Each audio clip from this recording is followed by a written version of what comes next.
So welcome to lesson 2. This is going to talk about Boyle's and Charles's law. These two laws are going to be used quite a bit, so we need to make sure we understand them. The first thing we want to talk about is Boyle's law. And Boyle's law relates pressure and volume. Okay, so these first couple of laws we're going to talk about, it's going to relate two of the factors, and it's going to hold the other one constant. And so in this case, temperature is held constant. So, oops, sorry about that. So when temperature is held constant means my temperature is not changing, and it states that pressure and volume, and if you look at this graph, you could maybe guess what it is, but they are inversely proportional, or indirectly, either way, inversely or indirectly proportional. And so what that means is if one of them goes up, the other one goes down. Okay, and so imagine, if you will, if you had a container that's a piston, and I can change the pressure. And obviously, if I increase the pressure, my volume would go down because the piston would push in. And if I decrease my pressure and pulled the piston out, then the volume, of course, would increase. So what this means for us is that pressure and volume is equal to a constant. And this is the constant. Remember, P is pressure, V is volume. And so because they're both equal to a constant, no matter what, if I increase one, the other one's got to go down. Then we come up with our law for Boyle's law, which is the initial pressure, P1, times the initial volume, V1, is equal to the final P2 pressure and the final V2 volume. Okay? And so let's look at a couple of examples. In this one, I just kind of was what we were talking about, the piston being moving up and down. So in this case, pressure was increased from here to here. So we increased the pressure. And of course, if you look, we have the same number of particles. Then of course our volume decreased. So that's just kind of an illustration for you. So let's work some problems. Okay. First one here is a balloon is filled with 25 liters of air at 1 atmosphere pressure. If the pressure changes to 1.5 atmosphere, what is the new volume? So honestly, the hardest part of the gas laws for students is pulling out what they need from the problem to know how to solve it. So I highly suggest you can do this one of two ways. I usually label it as I read through the problem first, and I want to see what it's asking for. So I'm going to circle, hey, it's going to want new volume. And so the fact that it said new volume means I'm going to be looking for V2. Okay, so let's go define my other parameters. It says a balloon is filled with 25 liters, so that of course is going to be volume 1 at this pressure, so that's going to be P1. And then it says if the pressure is changed, so that's going to be my P2. All right, so of course Boyle's law, I'm going to use this equation, P1 V1 equals P2 V2. Okay, now here's where I'm going to encourage you to do something that a lot of you will not want to do, and a lot of you will ignore me, but I've been doing this for a long time, and I can tell you, if you will rearrange the equation and isolate what you are solving for, your answers will be more accurate and you'll be less likely to get it incorrect. Okay, so this is some basic algebra of how we rearrange an equation. So we're going to be solving for V2. So I want to isolate V2. That means I want this P2 right here to go to the other side. So I'm going to change colors here so we can kind of see what I'm going to do. So what I'm going to do is I'm going to divide both sides by P2. And then on this side, my P2s cancel out so that my equation with V2 isolated is V2 equals P1 V1 over P2. And if you will do that before you start plugging numbers in, it makes it quite a bit easier. So because now I can just go and I can plug in the numbers where I have those parameters. So P1 is what I need first, P1, and we go find that, and it was 1 atmosphere. And then I need volume 1, so that's right here, 25 liters. And then I'm going to divide by P2, and I go find P2 over here, and it's 1.5 atmosphere. And of course my atmospheres cancel out, and I'm left with the volume. And so I do that math in my calculator, multiply the top, dividing by the bottom, and I get a new volume.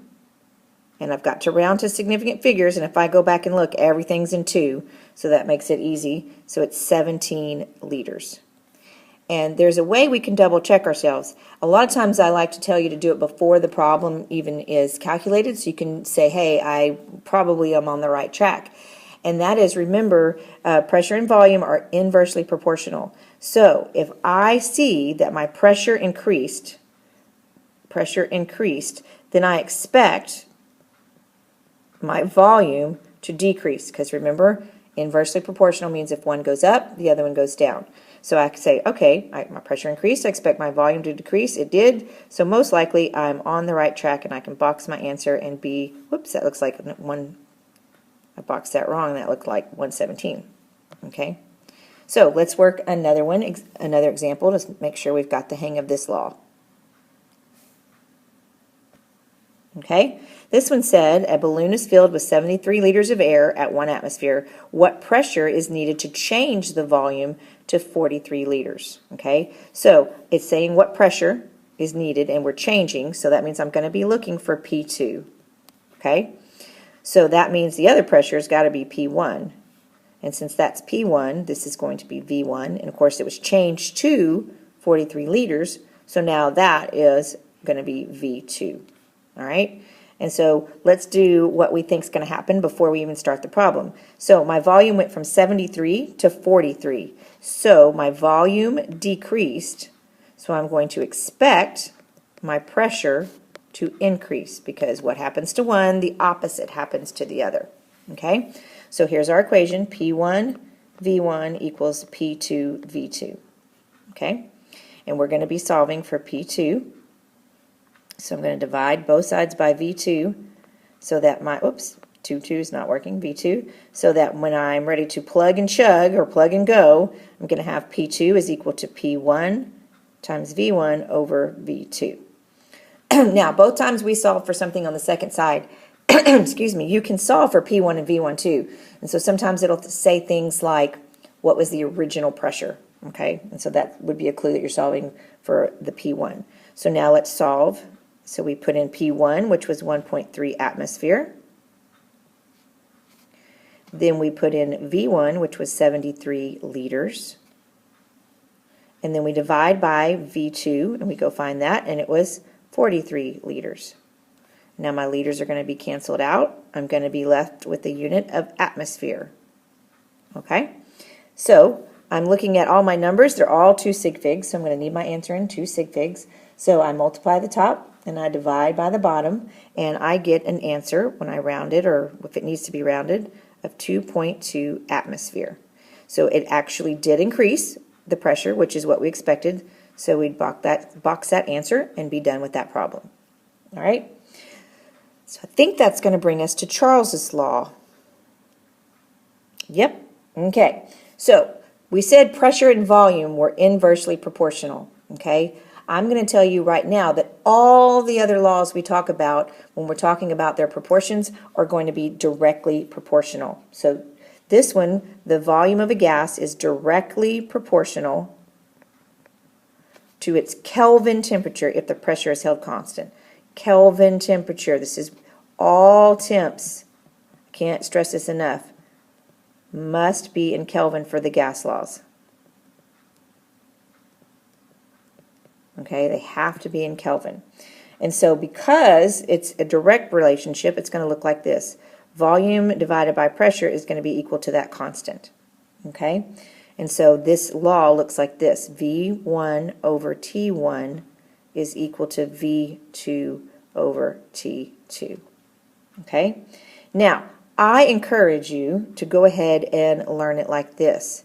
And all I've done is I've gone ahead and done the cross multiplying for you to make it easier, because sometimes when that variable is on the bottom, it gets kids confused and they put them in the wrong order. So if I go ahead and cross multiply here and here, then it's going to look like this. V1 times T2 is equal to V2 times T1. And so this is the one I encourage you to actually memorize or use this, because it makes your life a little bit easier. Okay? So let's look at an illustration of Charles's law. Here I have, remember my pressure's not changing, so this piston that they're showing here is, oops, why do I keep doing that? I'm sorry. So this piston they're showing here doesn't have any pressure on it. It's able to move in as it needs to, and I start heating this up, and so as my temperature increases, remember we said earlier that the kinetic energy of the particles are directly proportional to the temperature. So as I heat the temperature up, the particles are moving faster and they're bumping into the sides of the wall faster, so it's able to relieve the building up of the pressure by opening up this piston, which increases our volume. So let's work two examples of Charles's law. All right, so it says, what is the temperature of a gas that is expanded, okay, from 2.5 liters at 25 degrees Celsius? So this is going to be V1 and T1, and it's expanded to 4.1 liters. So this is going to be V2. So we are going to be looking, what is the temperature of we want T2. Now, here's what I want you to do. When you are working these problems and you see a temperature in there, I want you to immediately transfer it to Kelvin. That way you don't accidentally forget and put in the Celsius temperature. So I would just do this. I usually just jot it down right above the problem. So I'd say 25 plus 273 is equal to 298 K. So that's the temperature we're going to be using. Okay? So Charles's law was, we're going to do the way I showed you, V1 T2 is equal to V2 T1. A little bit of hint about temperature is it will never be multiplied by the same number here. So you would never be multiplying V1 times T1 or V2 times T2 because of the way, because they're directly proportional, they would never be on the same same, I just lost my train of thought. They won't be multiplied ever, okay? V1 and T1 or V2 and T2. So we're going to be solving for T2. So we're going to do that thing where we rearrange our equation. So in order to isolate T2 by itself, we're going to divide by V1, divide by V1. So that when we solve for T2, we're going to have V2 times T1 over V1. So now we just plug in our units, our numbers. So V2 was this right here. So we're going to start with 4.1 liters. Our T1, which happens to be our only temperature, is 298 K. And then V1, we said, was this right here, 2.5 liters. Our liters are going to cancel. This was T2. Okay, and so our liters cancel. We do multiply the top, divide by the bottom, and we would get 489 K. Now, if a problem doesn't ask you specifically for Celsius, you may leave it in Kelvin. However, if a problem wanted you to solve it for Celsius, you would need to convert to Kelvin, work your gas law problem, get your answer, and then convert back to Celsius. So we're going to go ahead and do that. All we would need to do to get it back to Celsius is we would subtract 273, and then we would get an answer of 216 degrees Celsius. So either one of those, that one or that one, is a correct answer, unless they're specifically asking for it in Celsius, okay? Now, if you look at that, we could have done that same thing. We say, okay, volume increased, so we are going to expect, because they're directly proportional, we are going to expect temperature to increase. And it did by quite a lot. It went from 25 degrees Celsius to 216. So, but if you look at it, we almost doubled our volume, so we would expect a large temperature increase.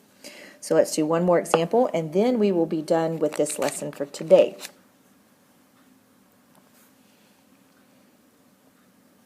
All right, last example. What is the final volume? So we know we're going to be looking for V2 of a gas that starts, that's going to be V1, at 290 K, that's going to be T1, and is heated to 369 K, so that's going to be T2. And this problem was nice enough to us that we don't have to do a temperature conversion. So V1 T2 is equal to V2 T1. All right, we're going to solve for V2, which means T1 is going to go to the other side. So we're going to have V2 is equal to V1 T2 over T1. Okay? Let me give you a little bit of a hint of when you're rearranging equations. Okay? And I'm going to change colors so we can kind of look at this. This is like a little sidebar. This is Miss Parker chasing some rabbits here. Whenever you are rearranging an equation, whatever it is on this side of the equation, it's going to be in the opposite position on the other side of the equation.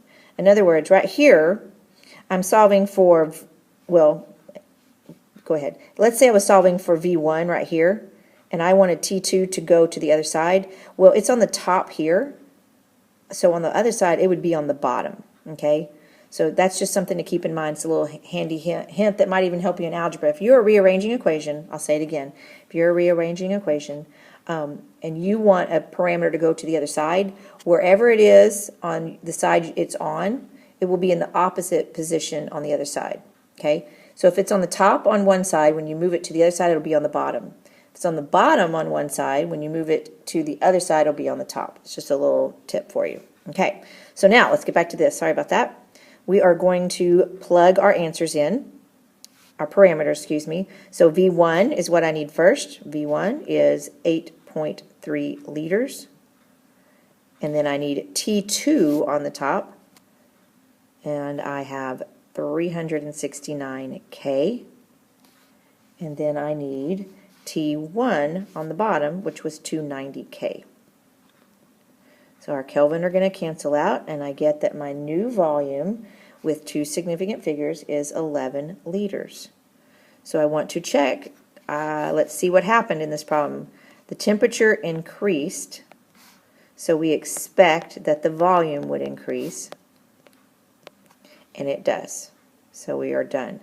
This little trick right here is a very good thing to do when you're doing this, especially with the temperatures, because people tend to put the wrong ones, okay? And if you'll do that tiny little check of saying, okay, my temperature's increasing, I need my volume to increase. Because if I had reversed my temperatures and they weren't in the right position, then my temperature would actually, my volume would actually have gone down instead of up, and so that would be my clue to I didn't do it right, okay? So always do that little check, especially when you're involved with temperatures, since they don't go where you expect them to go. Okay, that is the end of this lesson, and you have a worksheet and you have left side activities that you need to do.